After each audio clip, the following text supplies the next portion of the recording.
my violin teacher was Szymon Goldberg. Szymon Goldberg was, among many other things, the concertmaster of the Berlin Philharmonic under Furtwängler. He also founded eventually the Netherlands Chamber Orchestra and was so important as a teacher in so many settings, in Yale and Curtis and Juilliard and the Aspen Music Festival and all around the world, and so many things in Japan. Well, Mr. Goldberg brought to our lessons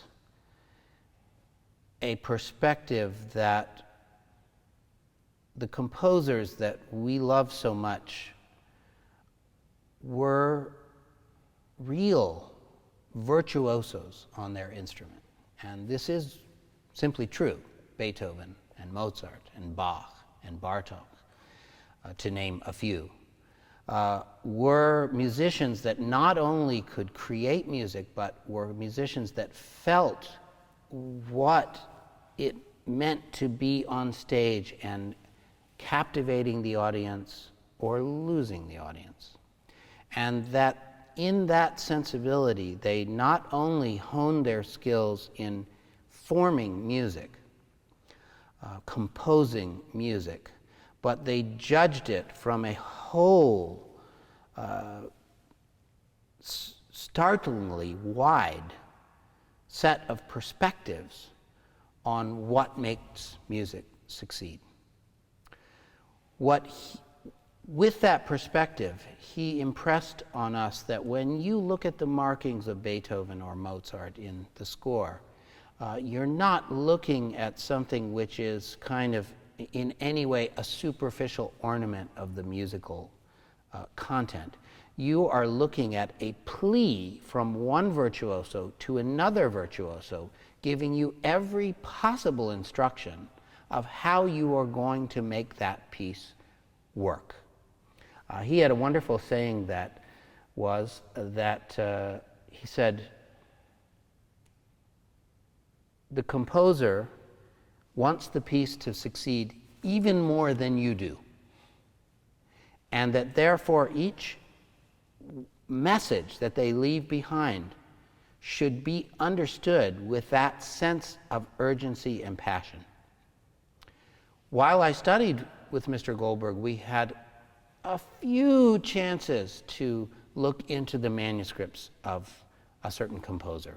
Bartók in particular, as it turns out, and a few Mozart things and a very few Beethoven things.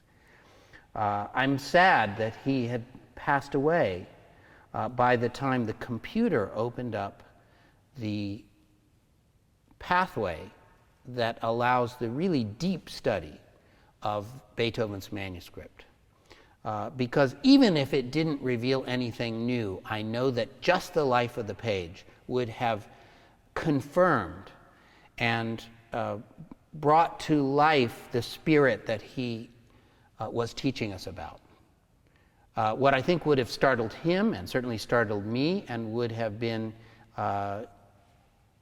inspiring in kind of tenfold of what one might expect, is that those same pages would also open up information that was simply not known, that was new information. And I regret that I can't share that with Mr. Goldberg, but I am thrilled to think that the inspiring approach that he brought to me and all his students so vividly is something that has gained a true progress with tools that have only come into being in the last few years. Now, I know, Stratis, you had some related experiences, quite different, but... Well, I'm a composer, and of course, composers love to reverse engineer music. That's the best way, in my opinion, to learn. And I was lucky enough when I was studying at Princeton University to study with Claudio Spies, also in Juilliard.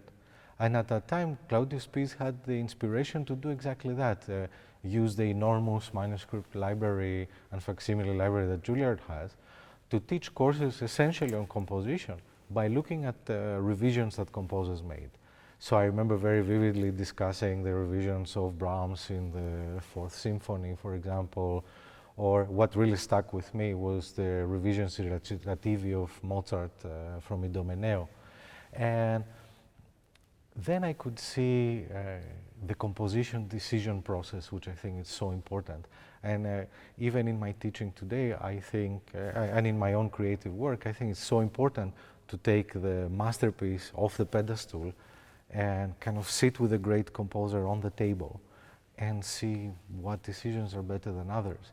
It's a terribly humanizing experience, and I think perhaps it's just as instructive or even more instructive for younger students than simply analyzing the masterpiece.